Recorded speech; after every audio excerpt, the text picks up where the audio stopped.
En un día común en la zona rural de Palmitas, Medellín, un hecho impactante sacudió a la comunidad. Yared Andrea Valencia, una joven con grandes sueños y pasión por los animales, desapareció inesperadamente. Tras una intensa búsqueda, fue hallada en un área boscosa, rodeada de preguntas sin respuesta. Su historia despertó inquietud y muchas dudas. ¿Qué sucedió realmente en aquel lugar apartado?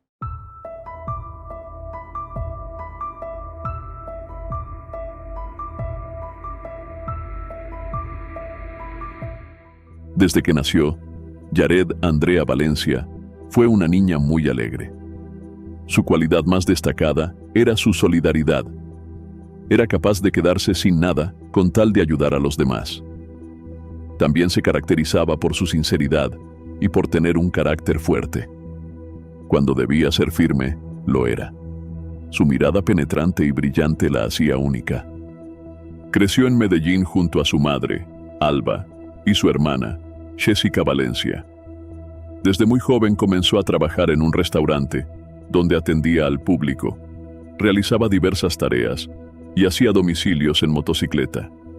Siempre le apasionaron los motores y no tenía problema en ensuciarse las manos. Era de las que se ofrecía a hacer lo que otros no podían. Esa noche, Luisa Fernanda estaba acompañada por su hermano menor, Juan Esteban, de 11 años en ese momento. Él recuerda que su madre había invitado a una amiga, y ésta, a su vez, llevó a un hombre cuya identidad no revelaron. Este hombre, según Juan Esteban, se mostró amable inicialmente, incluso invitándolos a comprar algo de comida. Cuando regresaron, su madre estaba descansando profundamente. El 28 de enero de 2016, el campesino Norberto Muriel, como de costumbre, madrugó a trabajar. El cielo estaba despejado y el sol iluminaba el paisaje. Cuando llegó a la zona, todo parecía tranquilo, como siempre. Sin embargo, al avanzar, se encontró con una escena perturbadora. En una parte del camino, vio un reguero de sangre en el suelo, lo que le causó asombro e inquietud. Se preguntó, ¿pero este sangrero aquí, de qué será? Luego, observó un muro y notó que había restos adheridos a la superficie. Su miedo creció y con cautela continuó avanzando. Al dirigir su mirada hacia un pequeño sendero, vio una figura. Era una persona que parecía estar arrodillada. Su cabello tenía un tono llamativo, que en ese momento le pareció morado o azul. Una de sus manos estaba levantada, y de inmediato sintió un escalofrío recorriendo su cuerpo. Cuando se le preguntó si en ese momento comprendió lo que había sucedido, respondió que no lo sabía con certeza. La vio allí, inmóvil, pero al notar la cantidad de sangre en el lugar, temió lo peor. Minutos después, la policía del corregimiento de Palmitas recibió la llamada de alerta. Sin embargo, al llegar al sitio indicado por el campesino, no encontraron ningún cuerpo. Eran las 7 de la mañana cuando los agentes informaron que no había nada en el lugar. No obstante, sí hallaron rastros de sangre, una pista que no podían ignorar. Comenzaron a realizar la búsqueda siguiendo los rastros de sangre, sangre cierta. Aproximadamente descendieron unos 80 metros. Cuando la búsqueda se volvió imposible, bajaron nuevamente y comenzaron a recorrer la zona hacia arriba. Aproximadamente a unos 200 metros, encontraron un teléfono celular. Luego encontraron una motocicleta azul de la marca T-Azul. A la zona llegó un grupo de la Seccional de Investigación Judicial, SIJIN, de la Policía de Medellín. El patrullero José Antonio Palacio participó en la inspección. El acceso hasta el lugar donde se hallaba el cuerpo de la joven requirió el uso de sogas debido a la dificultad del terreno. La policía realizó un recorrido por la zona antes de encontrar el cadáver, lo que tomó aproximadamente entre 25 y 30 minutos.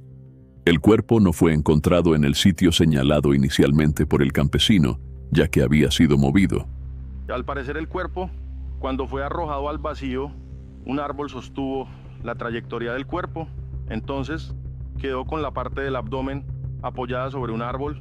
Durante la inspección, se evidenciaron signos de violencia, posiblemente causados por un arma cortopunzante.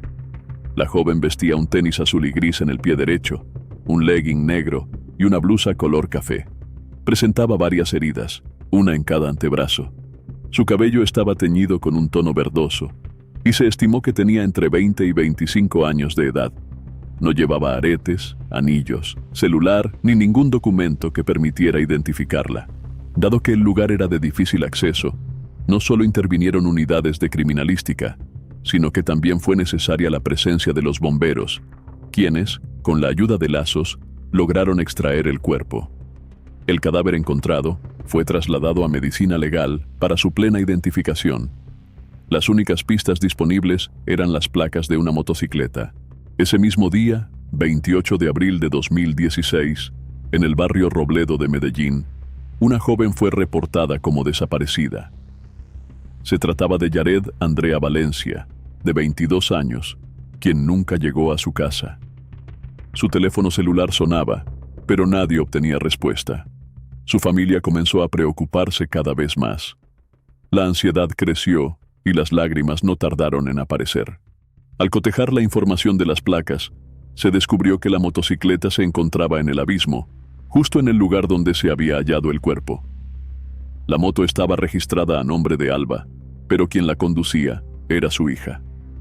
Cuando se realizó el reconocimiento del cuerpo, no hubo dudas. El cadáver entre los arbustos, con signos evidentes de violencia, pertenecía a Yared Andrea Valencia Restrepo. Era difícil de creer. Su familia lo narraba como si se tratara de una historia sacada de una película, pero la realidad era innegable. Aceptar que ella era la protagonista de esa tragedia resultaba imposible de asimilar. La fiscalía inició una investigación para esclarecer lo ocurrido con Yared. El análisis forense realizado por medicina legal determinó que presentaba varias lesiones.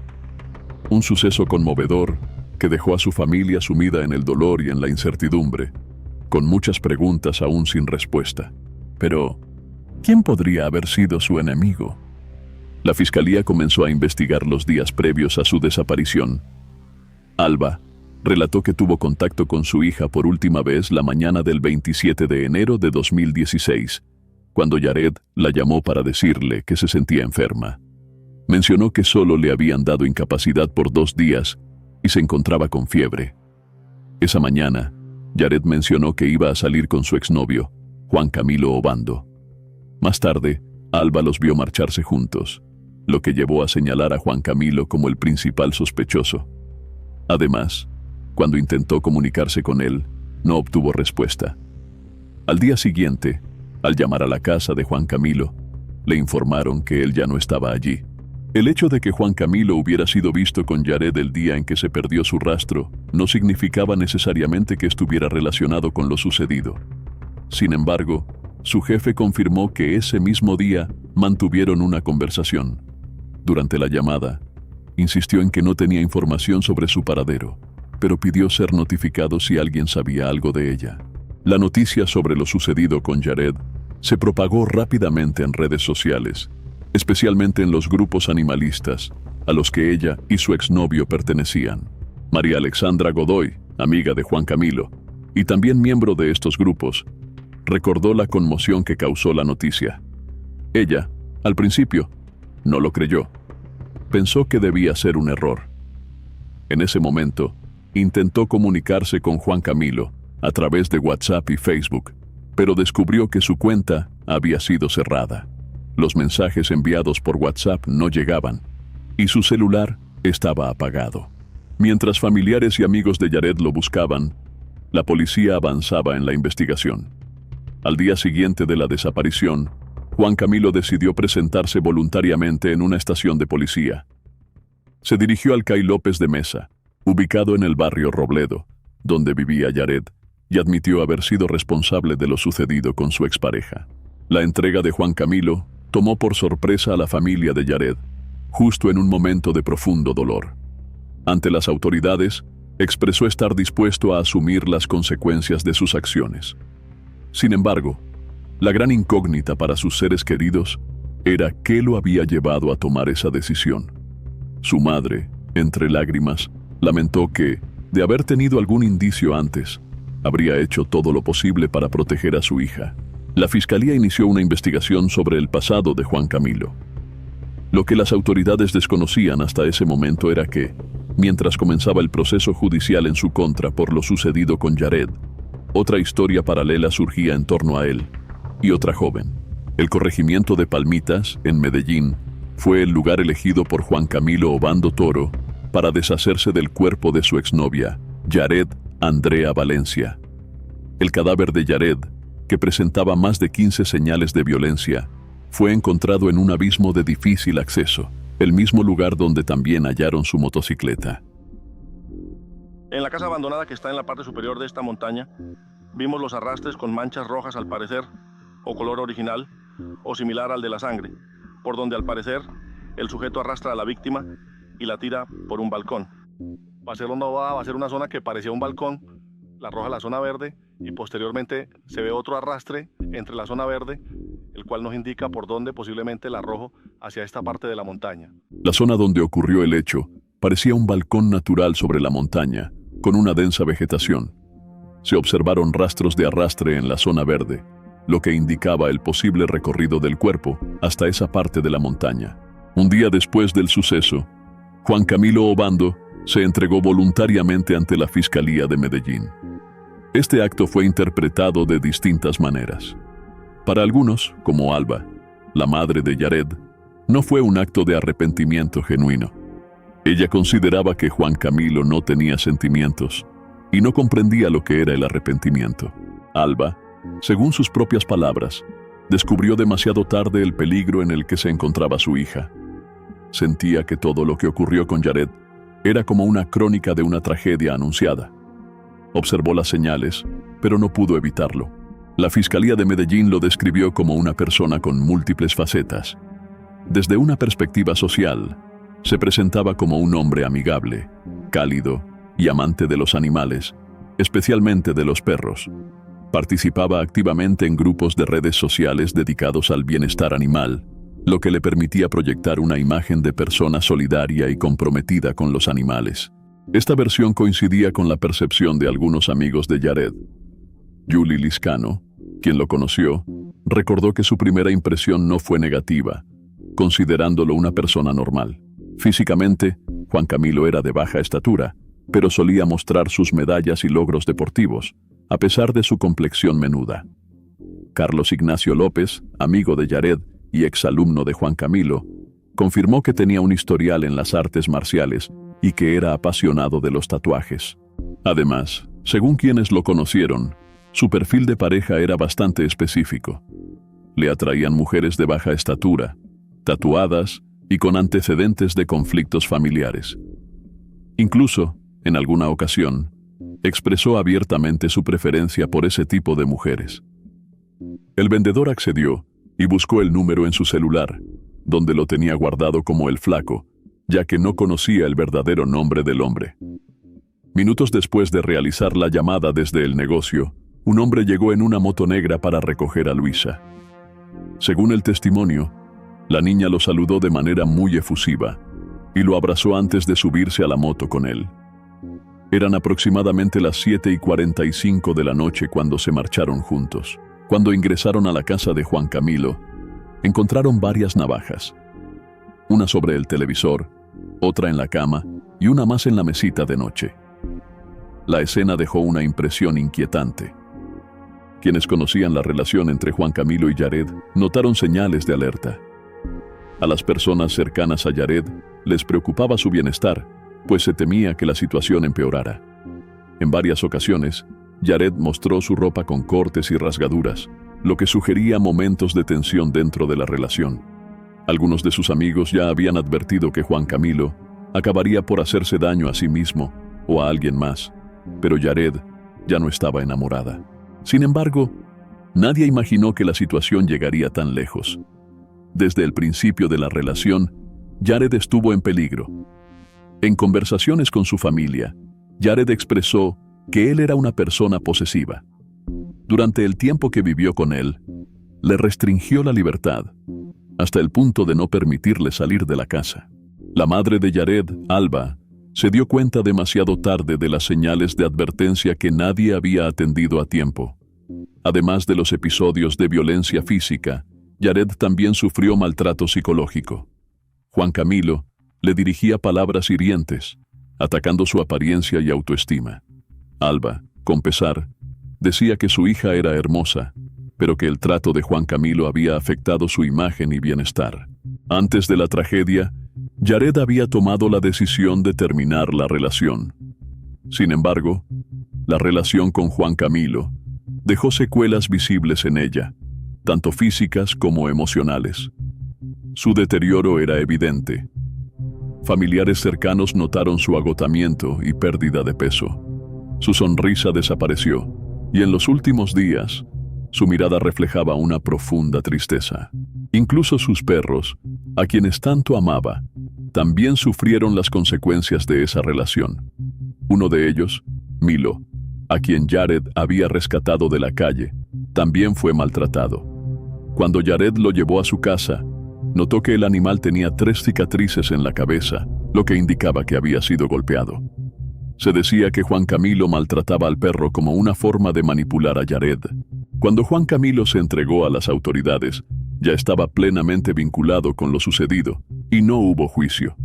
Sin embargo, durante el proceso legal, hubo momentos de incertidumbre. En un principio, aceptó los cargos creyendo que, al entregarse, solo recibiría una condena de 10 años. Pero al conocer la verdadera sentencia, entró en pánico. Siguiendo el consejo de su abogado, decidió no aceptar la imputación, lo que impidió cualquier tipo de acuerdo judicial. Ante este panorama, la Fiscalía propuso un preacuerdo, una figura legal en Colombia, que representa una negociación entre la Fiscalía y el acusado, en la que ambas partes deben obtener algún beneficio. El objetivo era agilizar el proceso judicial y evitar un juicio prolongado. Las autoridades explicaron que la intención del preacuerdo era reducir los tiempos en la toma de decisiones. Para la Fiscalía, representaba una manera de acortar los procedimientos judiciales, mientras que para el acusado podía significar una reducción en la pena. Mientras se esperaba la firma del preacuerdo, pasaron varias semanas en las que Juan Camilo debía permanecer en prisión. Durante este tiempo, comenzó a buscar insistentemente a Alexandra Godoy, quien en ese momento era su amiga. Alexandra era voluntaria en albergues de animales y compartía con Jared la misma pasión por el rescate de perros y gatos callejeros. Su perfil era similar al de Jared, una joven animalista, comprometida con la causa. Alexandra había conocido a Juan Camilo antes de su ingreso a prisión y solían compartir actividades relacionadas con los animales. Recordaba que a veces se encontraban para tratar a sus perros o hacer ejercicio. También sabía que a Juan Camilo le gustaba mucho el inglés, que era estudioso y parecía una persona muy inteligente. Ella conocía la faceta amable de Juan Camilo, pero su otra cara, la que se conoció públicamente, la descubrió a través de los medios de comunicación. Alexandra no tuvo que preguntarle si lo que se decía sobre él era cierto. Antes de que pudiera hacerlo, Juan Camilo se lo confirmó por iniciativa propia, aunque le dio razones muy diferentes a las que circulaban en los medios. Según su testimonio, esta revelación la dejó completamente desconcertada, pues no podía creer lo que había sucedido. La única explicación que él le dio fue que las cosas no eran como todo el mundo decía, y que cuando tuvieran la oportunidad de hablar mejor, le explicaría todo. Alexandra venía de atravesar situaciones familiares difíciles y había pasado por una etapa de depresión. En ese momento de vulnerabilidad, encontró en Juan Camilo un refugio y decidió apoyarlo. Cuando le preguntaron si no le daba miedo estar cerca de él, sabiendo lo que se decía sobre su pasado, respondió que solo pensaba en la persona que conocía. Se decía a sí misma que algo muy grave debió haber sucedido para que todo llegara a ese punto.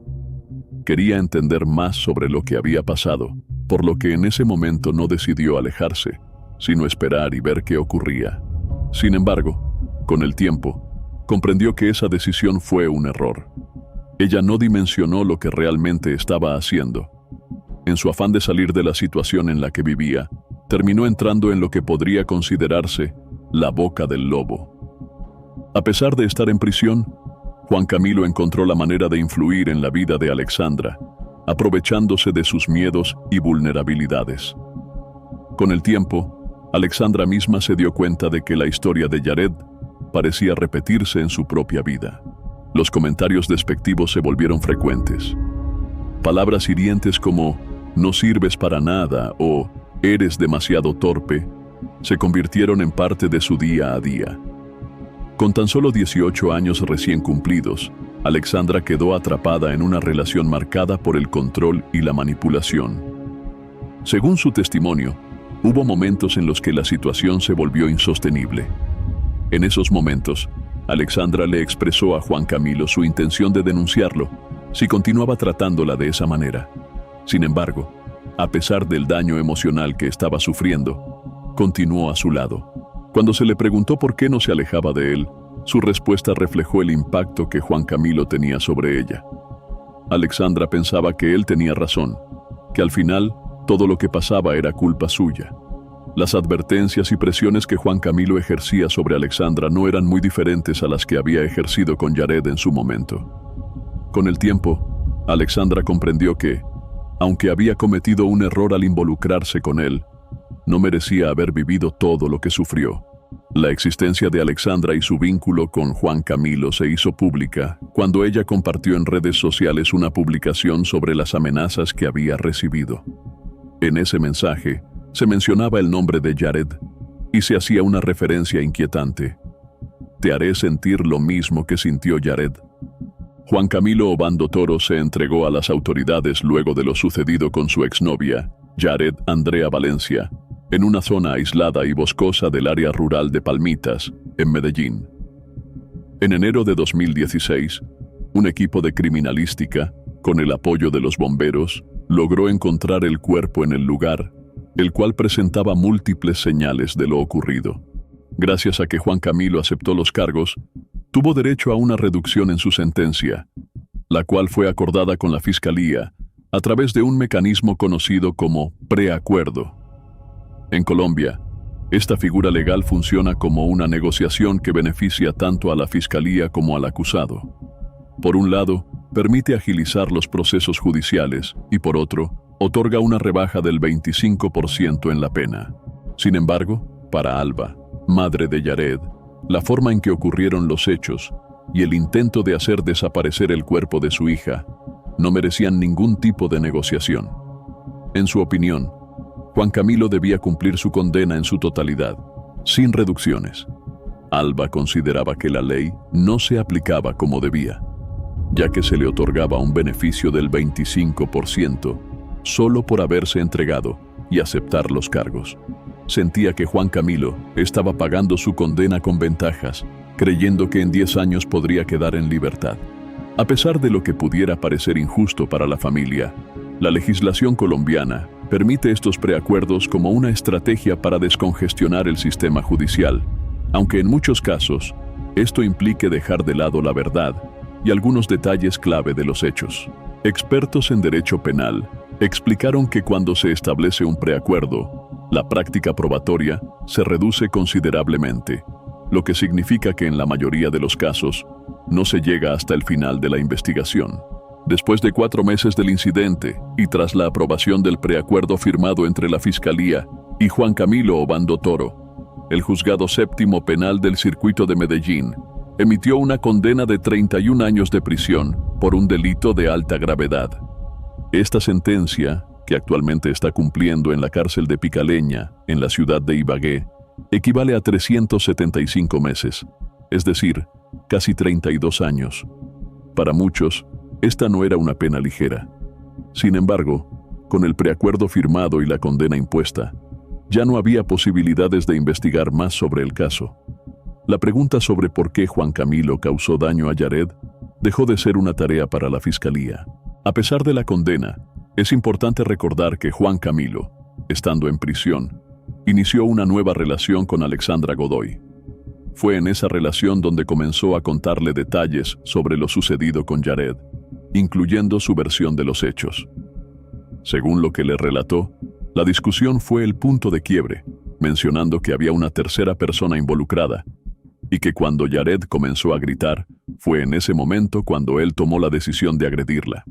Cuando se le preguntó a Alexandra sobre las razones que Juan Camilo pudo haber tenido para hacerle daño a Yared, ella explicó que, a veces, él se sentía muy ofendido cuando se le cuestionaba su masculinidad. En esos momentos, él se volvía una persona completamente diferente. Además, Alexandra compartió cómo ella misma fue víctima de los maltratos y amenazas de Juan Camilo, hasta que no pudo soportarlo más. Fue entonces cuando decidió acudir a la fiscalía y denunciarlo, interponiendo una demanda por los abusos que sufría. Entre los delitos que denunció se encontraba no solo el maltrato físico, sino también la publicación de fotos íntimas de Alexandra, lo que llevó a la fiscalía a abrir un nuevo proceso en su contra. Alexandra reconoció que, al ver la repetición de los abusos, comprendió lo peligroso que era continuar en esa situación. Al reflexionar sobre lo ocurrido, pensó que si ya había sucedido una vez y se estaba repitiendo, podía volver a ocurrir. Antes de que sucediera algo similar a lo que le ocurrió a Yared, Alexandra decidió tomar acción. Decidió alertar a la fiscalía y dejar claro que, si le pasaba algo, haría públicas las amenazas de Juan Camilo. La historia de Alexandra se hizo pública cuando ella misma publicó en sus redes sociales sobre las amenazas que recibía. Fue entonces cuando Alba, la madre de Yared, vio esa publicación y decidió contactarse con Alexandra a través de Facebook. Ella le pidió conocerla y hablar con ella. En esta vida, con sus formas inexplicables de conectar historias, los caminos de Alba, la madre de Yared, y Alexandra, la última pareja del confeso autor del daño a su hija, se cruzaron. Ambas se conocieron casi 2 años después del suceso que afectó a Yared. Lo primero que hizo Alba fue pedirle disculpas a Alexandra, reconociendo que, aunque nunca había minimizado lo que le había sucedido, con sus actos de alguna manera no había respetado el valor y el respeto que las mujeres merecen. Alba explicó que Alexandra, al igual que su hija, había sido una joven vulnerable, fácil de manipular, lo que de alguna manera facilitó que se dieran circunstancias como las que sucedieron. A pesar de las duras circunstancias, Alba no culpó a Alexandra. En lugar de juzgarla, la acogió como si fuera su propia hija. Alba compartió que se despertó su lado humano y quiso ayudar a Alexandra como si estuviera salvando a su hija, como si fuera ella misma. La vio como una guerrera, alguien que logró salvarse a tiempo, y quiso brindarle la ayuda que no pudo darle a Yared. Desde un principio, Miguel Ángel Naranjo accedió a dar una entrevista a las cámaras de un medio de comunicación, pero en el último momento se retractó y decidió no ofrecer su versión de los hechos. Su negativa a explicar lo sucedido dejó aún más preguntas sin responder, mientras la investigación continuaba buscando las razones detrás de su comportamiento. Cuando se le preguntó si había sentido que la juzgaban por lo que había vivido, Alexandra relató cómo le decían que se iban a reír de ella si algo similar le sucedía. Alexandra comentó que era muy difícil dar la cara, especialmente cuando todos te señalan con el dedo. Sin embargo, sentía que tenía que enfrentar la situación, algo que le nació desde lo más profundo de su ser.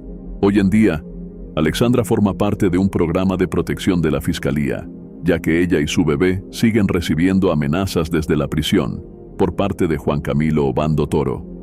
Alexandra es consciente de que sigue representando un peligro para ellas, pero gracias a la Fiscalía, puede tener la tranquilidad de saber que será acompañada en todo momento.